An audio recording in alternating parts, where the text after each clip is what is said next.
answers were. All right, so we are skipping the warm-up because we just did 3 factoring questions as our bell ringers, but those are there if you want some extra factoring problems to do before your factoring quiz next week. You can always go back and do some of those, but there's plenty of problems online. What we're going to be doing in section 7.5 is actually solving square root and radical equations. So the definition up at the top, a radical equation is just an equation that has a variable in the radicand. Remember, the radicand means that it's under the square root. Or it could also have a variable with a fractional exponent. So for example, this is a radical exponent because there's an x underneath the square root. We'll also see ones like this, which will be considered a radical equation because, remember, that really means the cube root of quantity squared.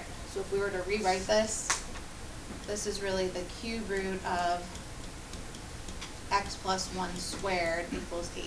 So that would have an x in the radicand.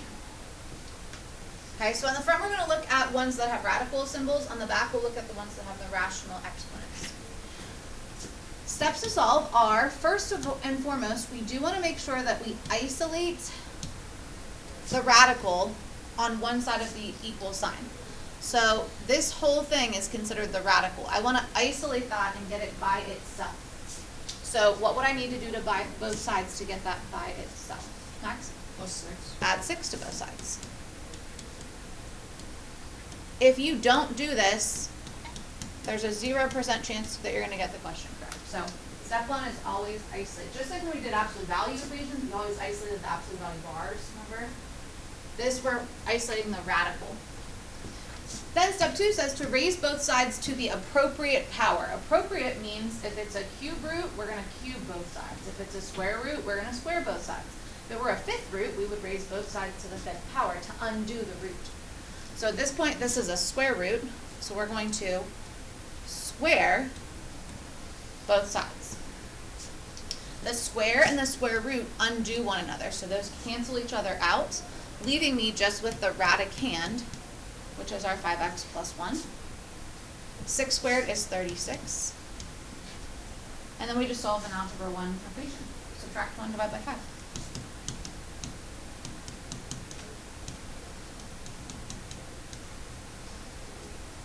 And then you can check the equation. I don't think that the homework requires you to check. After our next lesson, we will require you to check because sometimes we'll get extraneous solutions when variables are on both sides. But today's assignment, not so much. But you can just check it manually in your head, too. 5 times 7 is 35. 35 plus 1 is 36. The square root of 36 is 6. And 6 minus 6 is 0. So you can check by hand. Number 2, what should I do first to start solving that one? Add the 10 over. Again, same thing. We want to isolate this.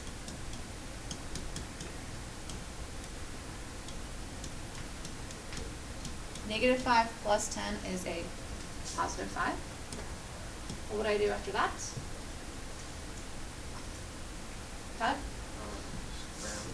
Square them both.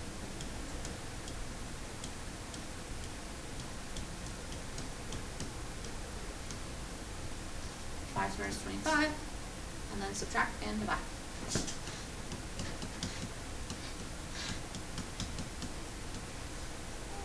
Again, if we wanted to check that, we could plug it back in. We get 2 times 12 is 24, plus 1 is 25. The square root of 25 is 5. Negative 10 plus 5 is negative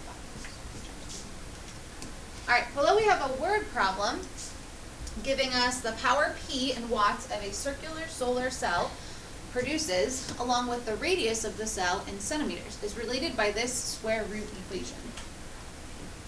How much power is produced by a cell with a radius of 20 centimeters? So they've given us that the radius is 20 centimeters. What do you think I would do with that fact in the equation? Ava? Plug it in. Plug 20 in for R. Now this time we have a big square root symbol around both things. They did not rationalize the denominator or anything, which we don't have to do since we're solving it. So since we have a big square root that's already isolated, we can go ahead and do the inverse of square rooting, which is to square both sides. 20 squared will get me 400. Again, when we square this big square root symbol, they undo one another, just leaving me with the radicand itself.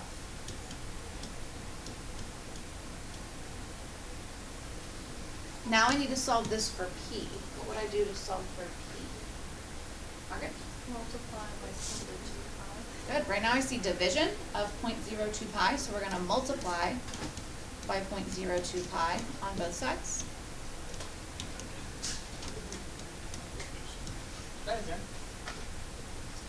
And we can then type that in our calculators, which I'm not going to pull mine up because we know the board will crash.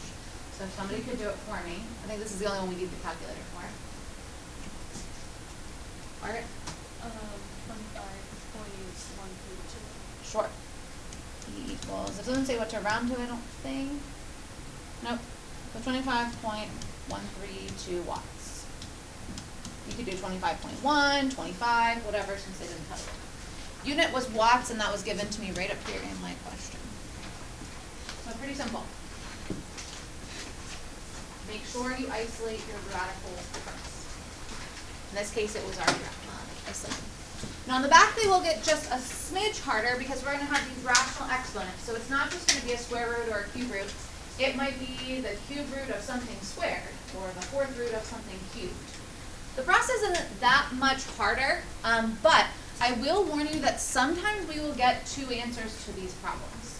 And that's because if we take the square root of 9 and then cube that answer, the square root of 9 is what? Technically, though, it's plus or minus 3. So then whenever we take positive and negative 3 and cube it, we would get positive and negative 27. So you just have to be careful, and it tells you right here, if you're taking the even root of a positive number, just remember that we get two answers because of our positive and negative symbols. If you're taking an odd root, like the cube root of 125, that's just 5. It's not plus or minus. But if it's an even root, then we include our plus or minuses. All right, so looking at our directions again, we see this time it says isolate the variable. Now, the variable will often be in a grouping of parentheses. In this case, it is. If we look at the next question, it's not. Okay, so I don't like to generalize the directions too much, but if it is in a grouping of parentheses, you're going to isolate that whole parenthesis set first. So what would I do to isolate that first? Right? Divide by 2. You cannot distribute the 2 because of the exponent. Order of operations says exponents would be done before multiplication. So never put the 2 inside.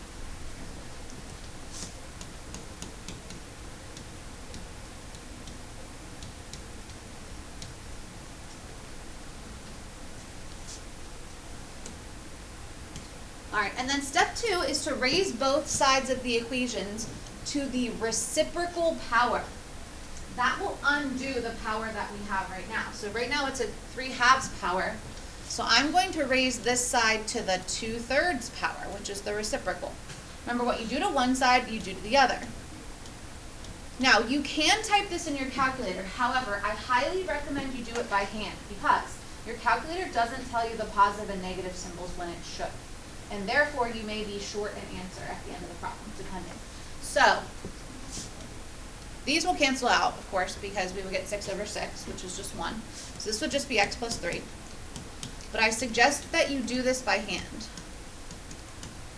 because the calculator will only give you the positive answer, if that's the case. So remember, this denominator is the index of the root. So this would be the cube root of 27. Quantity squared. You don't want to square 27, again, because it's going to get us a really big number.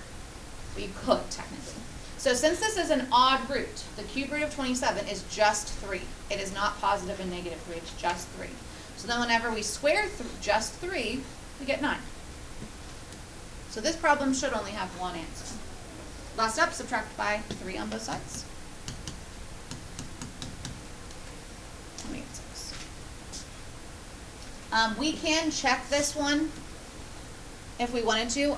You actually could check it just straight on your calculator. Again, I don't want to pull it up because I feel like my board will crash for the video purposes, but you would literally just type in your calculator exactly what you see, but plugging in 6 for x, and hit enter and make sure that it equals 54. Just use your caret button. Now in number 5, notice there's no parentheses. So what I'm isolating this time is actually just this part. So what should I do first? Should I divide by 4 or should I add 5 whenever I'm isolating? Andrew? Yes, it is easier to add the 5 first. If you were to choose to divide by 4, you would actually need to divide everything by 4, which would then get you 5/4, and then you have fractions. So I would add the 5 first as well.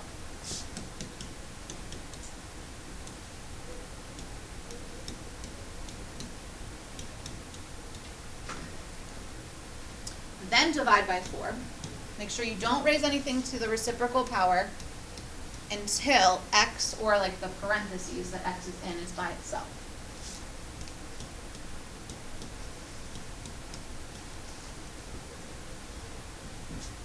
Now we raise both sides to the reciprocal power, which would be the 3/2 power. The reason we do that again is you multiply power to a power, which would get us 6/6, which is then just x to the first.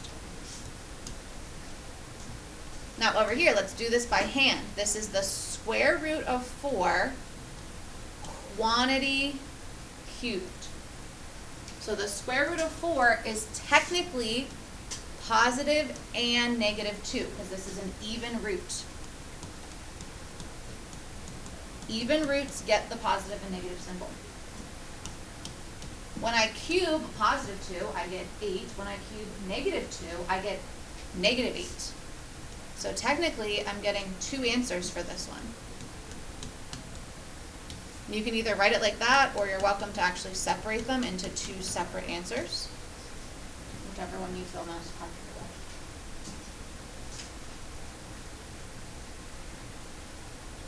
All right, why don't you guys try 6 and 7 on your own, and then we'll go over those in just a minute. Isolate your variable expression first, and try raising to the reciprocal. That one real quick. We should have added our 4 first over to get 9. When you raise to the 3/2 power, though, of course those undo to get x minus 2 on the left. But over here, when I take the square root of 9 and cube it, I should get positive or -3 is the square root of 9. When I cube that, I'm actually going to get positive or negative square root of 27. So you can either add the 2 and then apply the positive and the negative symbol, or you can set up 2 separate equations. One where x minus 2 equals 27, and one where x minus 2 equals the -27. And then we had to add the 2 at the end. So that's why it wasn't positive or -29. It's positive or -27, then we had to add 2 to both of those terms. So that's where I got my 29, and that's how I got my -25. Very nice. And then number 7, we should only have one answer. This one, Kelsey? 31. 31. So we divided by 3 on both sides. And then we raised both sides to our 5/3 power. Again, you can type this in your calculator, but your calculator is not going to tell you that positive and negative symbol when it needs to. So just be careful. That's why I say just do it without, in my opinion. So the cube root of 8 is 2. Then we're raising 2 to the 5th power, which is 32. 32 minus 1 is 31. Perfect. All right, your homework that I just passed out is a worksheet. It should be pretty easy. Some of you may finish in class today. The answers are actually on the back, since they're just single numbers. Put them in a little box. I think one of them got cut off with the hole punch, sorry. But, that way you don't have to go to classroom and check. And again, take your Chromebooks home with you over the weekend, just in case for some reason we do start distant learning. You'll have it with you.